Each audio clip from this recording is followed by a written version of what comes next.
A rede é para os movimentos. Se é para os movimentos, tem que ter instrumento para viabilizar isso. Então, nós estamos propondo, isso é inédito, não é? A candidatura, cujo nome é Candidatura Cívica Independente.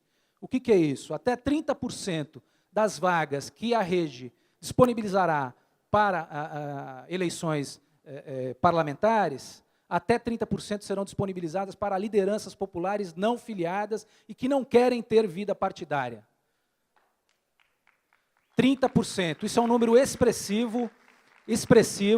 As lideranças poderão se candidatar agora. Tem que cumprir um mínimo da lei, que é, ela terá que se filiar com um ano de antecedência, mas não será exigido dela nenhum compromisso com a dinâmica e a vida e os processos deliberativos partidários, exceto um compromisso.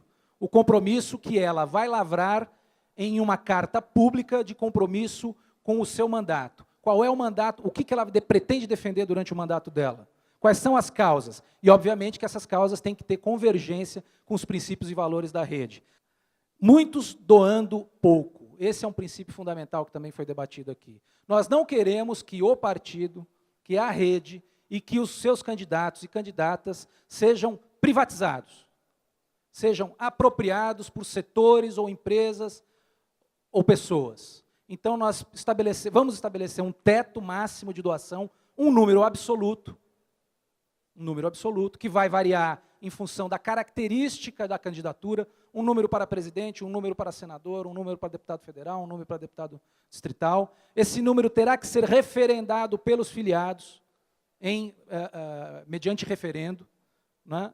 E também não aceitaremos, em função de dois princípios básicos, né? A paz está na essência da sustentabilidade, assim como a saúde. Então, não aceitaremos, de pronto, já no estatuto, está dito que não aceitaremos doações de indústrias de arma, de indústrias de bebida alcoólica, de indústrias de agrotóxico e de indústrias do tabaco. Essa discussão é infindável, não é contra as indústrias, ou contra os empresários, ou contra o setor privado. Se a gente entrar aqui no detalhe, 1001 outras indústrias também têm problemas. E um outro ponto muito interessante, foi inclusive uma sugestão do senador Suplicy, muito importante, que é a transparência total online durante a campanha. O candidato recebe uma doação no começo da sua campanha, ele só registra essa doação depois de eleito. No nosso caso, ele tem que registrar imediatamente. Pingou na conta, registra, o seu eleitor sabe quem é que está pagando aquela campanha. Isso é altamente importante, porque nós precisamos saber de onde vem a energia de cada candidato. É dali que vem a força que o manterá ou que ele procurará sustentar durante o seu mandato. Expressiva que qualquer um de nós tenha feito. Mas eu diria que esse programa está ancorado em 3 grandes eixos. O primeiro eixo deles, todos vocês sabem, é a sustentabilidade.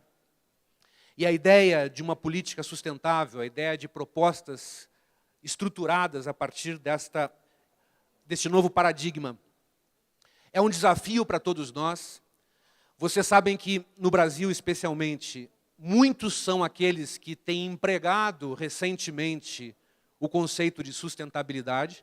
Ele virou uma espécie de um mantra repetido por vários partidos, por vários políticos. É ofensivo para nós quando alguém apresenta o seu compromisso com a sustentabilidade e diz que a prioridade básica na política energética é Belo Monte. Então, Belo Monte passa a ser a grande aposta de iniciativa desse governo, sem que os índios sejam consultados, sem que as pessoas sejam respeitadas, o impacto ambiental que envolve animais, pessoas que sequer foi estimado, etc., etc. Então, o desafio aqui é superar essa noção produtivista, centrada no aumento da produção de riquezas materiais, no aumento da oferta de bens para o consumo, que infelizmente unifica ideologicamente a direita e a esquerda tradicional. Se é para aumentar a produção de riqueza, se é para construir mais empregos, se é para... Bom, vamos embora e a gente vai desconsiderando o impacto ambiental disso, né? Nós pensamos de outra forma e, portanto, temos esse grande desafio com a sustentabilidade, que eu diria é o primeiro grande eixo da nossa construção programática. O segundo grande eixo é a reforma das instituições políticas, a reforma da política brasileira, ou, da maneira como a Marina vem apresentando várias vezes, o desafio de democratizar a democracia. A ideia de radicalizar a democracia que temos num sentido substantivo, para que ela não seja apenas uma garantia formal de participação, mas que ela seja de fato participação. Todos nós estamos aqui também por conta disso. Essa reforma das instituições envolve o combate aberto à corrupção, o combate aos privilégios que caracterizam muitos setores do poder público. O Estado brasileiro, ele acaba reproduzindo as mesmas desigualdades internas que caracterizam a nossa estrutura social. Assim como nós temos pessoas que são extremamente pobres, à margem da própria sociedade de mercado, e pessoas que concentram enormes quantidades de riqueza em suas mãos, isso se reproduz também, para e passo, na estrutura do Estado brasileiro. Um enorme número de funcionários públicos mal pagos, mal remunerados, submetidos ao arrocho salarial, desestimulados por conta da falta de política pública e de formação.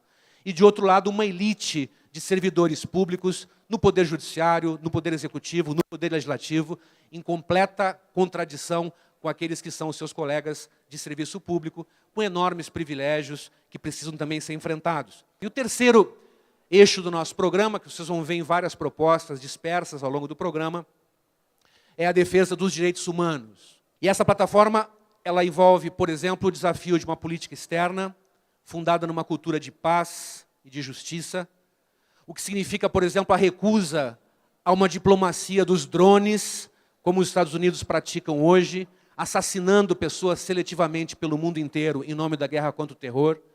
Mas significa também a recusa a qualquer ditadura, inclusive as ditaduras ditas socialistas, como a ditadura em Cuba ou na Coreia do Norte, ainda hoje apoiadas por setores da esquerda tradicional.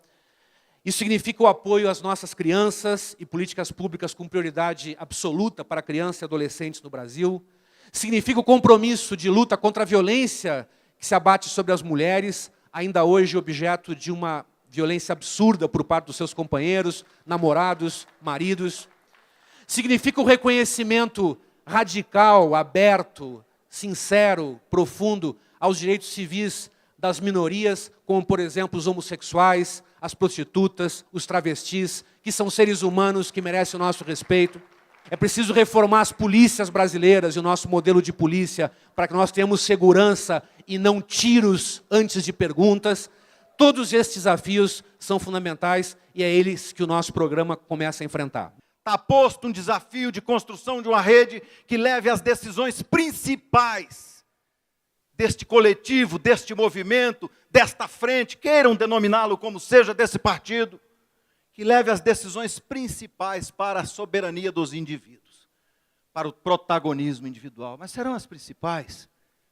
Não há possibilidade que sejam todas. Que construa essa possibilidade, esse é o primeiro desafio.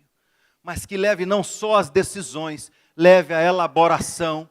Como será a construção de um programa para a disputa do país? Uma proposta de reorganização do Brasil. Envolverá meia dúzia, envolverá milhões, haverá deliberações, faremos a Constituição cidadã das nossas vidas como projeto para o país. A utopia ganhará concretude, será essencialmente democrática.